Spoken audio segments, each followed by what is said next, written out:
De nos jours, il est plus difficile de trouver une personne fiable ou digne de confiance plutôt que de la nourriture. C'est franchement terrible, n'est-ce pas? Quand les gens vous font confiance, vous devez constamment faire de votre mieux pour mériter ou conserver cette confiance. Une confiance, ça n'a pas de prix. C'est la meilleure stratégie marketing qui existe. Quand vous faites partie d'une équipe où une connexion profonde s'est installée, le sentiment d'appartenance, de valeurs partagées et d'une profonde empathie renforce la confiance, la coopération et la capacité à résoudre des problèmes complexes. Sachez que vous disposez de ressources fondamentalement limitées pour affronter les difficultés de la vie, à savoir votre temps et votre énergie.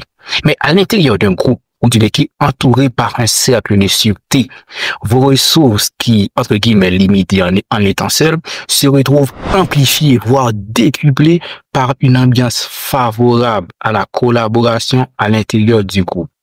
Tant que leader ou membre, dans cette vidéo, je vous apprends comment installer et agrandir un cercle de sûreté autour de votre équipe. Rappel, retenez bien qu'un cercle de sûreté permet d'avoir une ambiance favorable à la confiance et à l'efficacité de l'équipe. Maintenant, passons à la présentation de la chaîne. Vous vous sentez perdu dans vos rapports avec vos semblables.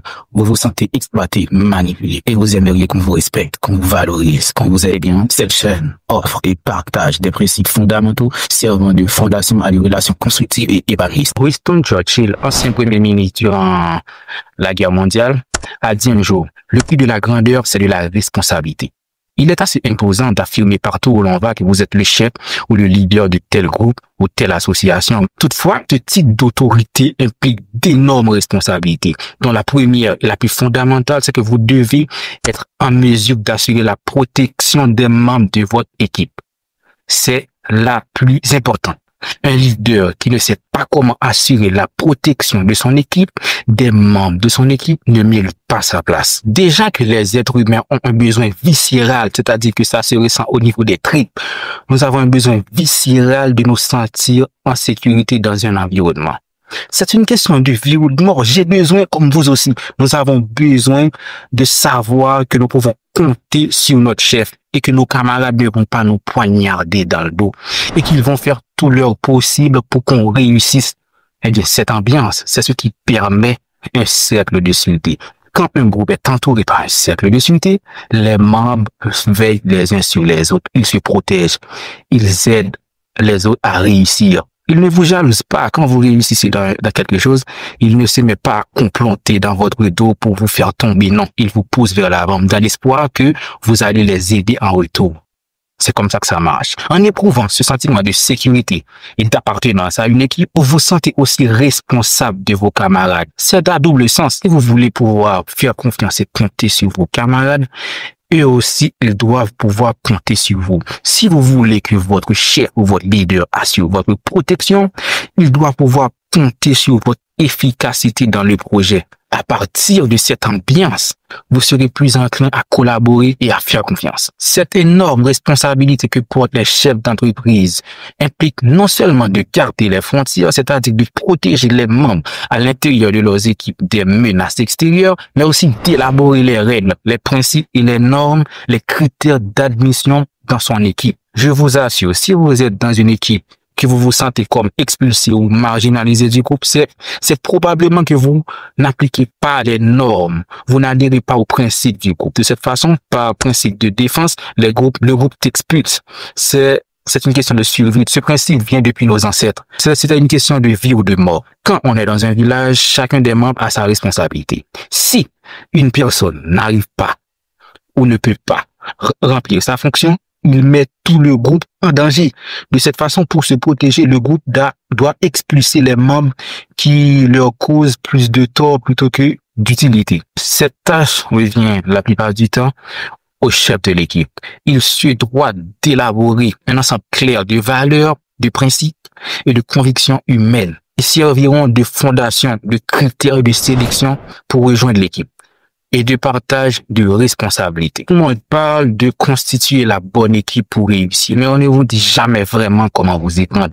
D'après mon expérience, je fais en sorte de construire un cercle de sûreté autour des gens qui m'entourent. Et je prends le soin d'agrandir ce cercle avec des critères de sélection très stricts. Alors, si vous voulez former une équipe ou intégrer une équipe, et que vous souhaitez dans cette équipe pouvoir évoluer tranquillement, avoir un chef sur qui vous pouvez compter et des camarades qui vous soutiennent, je vous assure que sans un cercle de sûreté dans l'ambiance favorable à la confiance et à la coopération, ce sera pratiquement impossible. En théorie, on vous dira qu'une bonne équipe se compose des valeurs, des principes partagés, mais en pratique, il faut un cercle de sûreté, c'est-à-dire une ambiance, une culture où les gens se sentent détendus, se sentent en sécurité et éprouvent un sentiment qui les pousse à s'ouvrir à leurs camarades. Quand vous savez que vous pouvez compter sur une personne, c'est franchement incroyable. Vous pouvez même lui donner votre vie, mais ça a un prix. Votre camarade sur qui vous pouvez compter, lui aussi, il doit pouvoir compter sur vous. Vous devez pouvoir l'aider, être prêt à faire des sacrifices quand il est dans des difficultés. Sinon, il ne va pas faire des sacrifices pour vous aussi.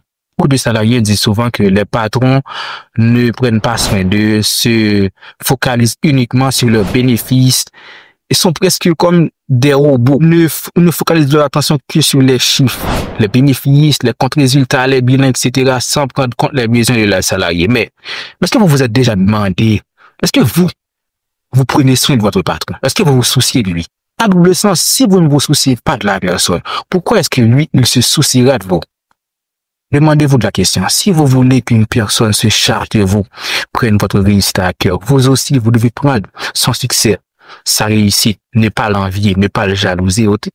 Dans son livre, Pourquoi les vrais leaders se servent en dernier, Simon Sinek nous dit que un chef d'entreprise devrait voir ses employés comme ses enfants. Il devrait les traiter comme un père traiterait ses enfants. Et c'est vrai, vous êtes responsable de vos employés. Par malheur, vous n'avez pas la chance de dans une équipe avec un leader à fort caractère à sa tête. C'est peut-être que c'est vous qui avez la responsabilité de prendre à cœur les besoins et les souffrances de votre entourage, de faire de votre mieux pour leur inspirer de la confiance, de la gratitude et de la sécurité. C'est bien d'avoir toutes sortes de stratégies, de techniques d'entreprise, de techniques de productivité, de marketing, de vente. Vous voulez avoir du succès. Mais je vous assure que avec toutes les bonnes techniques, les bons matériels, si les membres de votre équipe, votre personnel de travail ne se sentent pas en sécurité, valorisés, si ils se méfient de vous, ils se méfient les uns des autres, je vous assure que votre efficacité en pâtira. Votre efficacité sera affectée. C'est pour cela que vous devez prendre le soin d'installer un cercle de sûreté autour de votre équipe, autour de votre activité, autour de votre entreprise, de votre organisation. Je me souviendrai toujours de ce conte. Un lion qui chassait au large d'un pré où 4 bœufs passaient régulièrement. Le lion tenta à plusieurs reprises d'attaquer, mais aussitôt ils se rapprochaient les uns aux autres, queue à queue, de sorte que le lion se retrouve face à face avec un des cordes. De cette façon, il n'était plus possible de tuer aucun d'entre eux. Mais un jour, ils se sont disputés et ont décidé de prendre leur route tout seuls. Et là, le lion a eu la possibilité de les tuer un par un. Il les a tous mangés. Vous voyez à quel point la solidarité, la coopération, c'est crucial dans la vie. C'est une question de vie ou de mort. Vous devez savoir que vous pouvez compter sur votre camarade et sur votre chef.